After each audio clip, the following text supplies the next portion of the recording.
This is KVUE News Daybreak. The debate over bathrooms in Texas, the emotional and passionate debate over transgender children in school. What was decided late last night? Expect to see more officers on the road this week, while they'll pay extra attention to drivers with new enforcement kicking off today. And President Donald Trump on his first foreign trip since taking office, the important people he's meeting with in the Middle East and Europe, and what he's hoping this trip will do. Good morning to you, and thank you for joining us for KVUE News Daybreak at 5 a.m. I'm Brian May. I'm Terry Gruca, in for Yvonne Nava this morning because she had a fun night last night. She was out partying last night. You're going to get to see what she was doing. Hope you had a good Monday. It is May 22nd. More rain expected. It's always hard when you have rain on Mondays. Yeah, it is. Going? Let's get things started off with Erica Lopez with a look at our weather. We ran into a few showers this morning. Hey, I think you guys are going to get in trouble for telling your secret, just saying. Well, hey, temperatures right now in the 60s. You're going to notice it's cooler as you're heading out the door, but that's right. We do have rain showers out there popping up on and off, so we're calling in rain showers likely for your morning commute this morning. Lots of rain between Austin and Corpus. That's where the heaviest rain, potentially some flooding concerns later this morning, as that cell is expected to hang around north of Corpus Christi, and also some light to moderate rain between Dallas and Austin. As for our viewing area, we've had some pretty strong storms migrate from the north and the east into Burnett County, also Williamson to just south of Cameron right now. The heaviest rain, I think, is south of Cameron as we speak, where some of those cells are stronger, and also detecting some lightning. Again, they're moving to the north and the east. This is going to be the trend the entire morning. Here we go, Lexington. You have some moderate rainfall in your viewing area this morning, and also a couple of cells pushing north and the east from Burnett and exiting out of our viewing area. Here's what you can expect for your rush hour forecast. Showers and storms likely this morning, so it could ruin, or not ruin, but affect your morning commute. And then for this afternoon, a lesser chance, about a 40% chance of showers. And Avita is going to keep you updated this morning on traffic. Anything to be concerned about? No, not yet, Erica. As you said, drivers, just keep in mind as those showers are likely to hit your roads this morning. Just remember to drive safely. This is a live look at I-35 at 6th Street. Beautiful shot there this morning, and no major incidents to report on. This is the Austin metro area. You can see the green light for the 5 o'clock hour. I-35 northbound Buda to downtown, 14 minutes and a 17-minute commute. I-35 southbound Round Rock to downtown. Guys, back to you. To see that green on Avid, thanks so much. Texas is one step closer to a so-called bathroom bill that would require people to use the bathroom that aligns with the sex on their birth certificate. The Texas House approved a new version last night. KVUE's Christy Millward is live at the Capitol. So, Christy, there's one big change to this version. Terry, these bathroom restrictions approved last night would only apply to public schools. The House of Representatives tacked this on as an amendment to a Senate school safety bill that otherwise deals with emergency plans for things like natural disasters.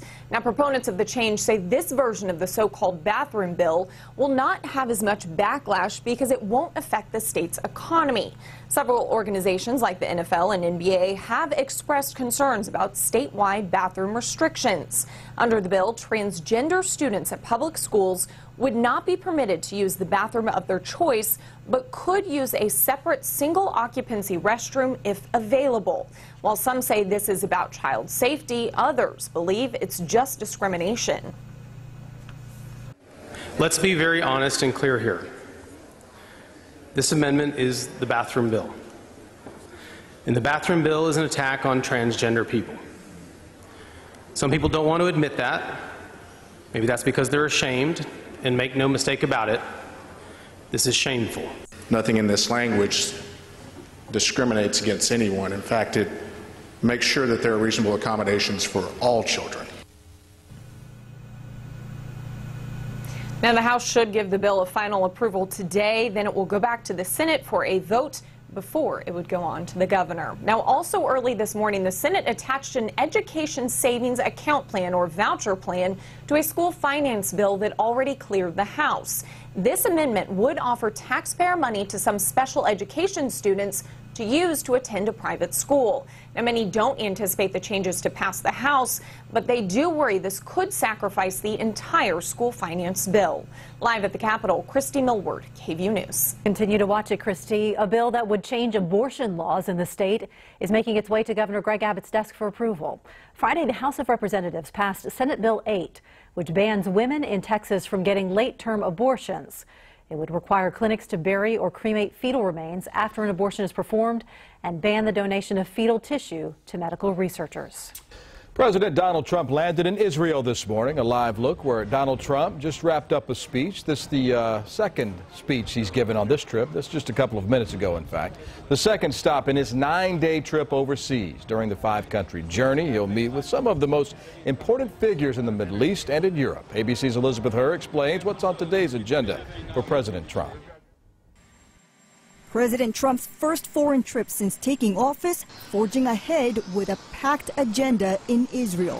First, meeting with the Israeli president this morning, then visiting the Western Wall before ending the day with Prime Minister Benjamin Netanyahu. Mr. President, we look forward to your visit. The citizens of Israel will receive you with open arms. The warm welcome coming on the heels of a whirlwind weekend in Saudi Arabia for President Trump. A better future is only possible if your nations drive out the terrorists and drive out the extremists.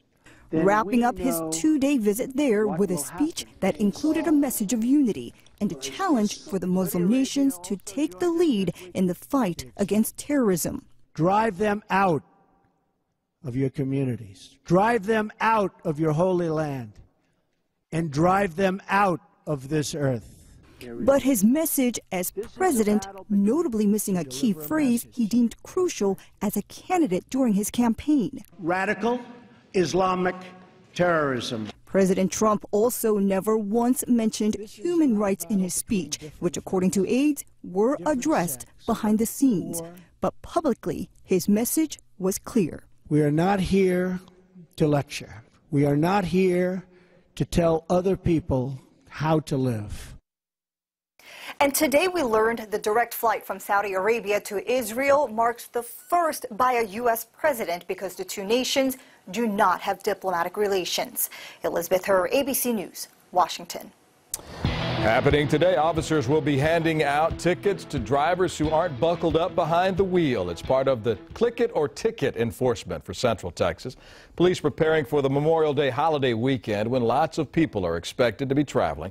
Officers will also ticket passengers who aren't wearing seat belts and parents who don't have their kids in the correct booster seats. Drivers who don't click it could face up to $200 in fines, up to $250 if kids aren't properly buckled in. The enforcement expected to end on June the 4th. And it's going to be a busy time for travel this Memorial Day weekend, both on the roads and in the skies. AAA predicts more than 3 million Texans will travel this upcoming holiday weekend. Nearly 2.8 million of those will be driving. So be sure to plan accordingly and stay safe on the roads. This week, family and friends will come together to remember the firefighter who lost his life in a mall fire in San Antonio. 31-year-old Scott Deem risked his life battling a 4-alarm fire and searching for survivors at Ingram Park Mall Thursday. It all started in the middle of the night at a gym in the mall strip there. The fire was so intense that it caused parts of the building to collapse. 2 other firefighters were injured. One suffered severe burns and is still listed in critical condition. Deem served the department for 6 years. He is survived by his pregnant wife and 2 children. His family is planning a rosary service this Thursday. His funeral will be on Friday. The location has yet to be announced. 5:08 now. The Dell Seton Medical Center at the University of Texas is now open. This comes after UMC Brackenridge shut down over the weekend. At Dell Seton Medical Center, the rooms are a bit bigger, the technology more advanced, and is bringing surgeons in from some of the best medical schools in the country. There's also a new major trauma center. It's really going to up the game, not just for healthcare in Austin, but really for all Austinites. This is going to bring capabilities we haven't had before.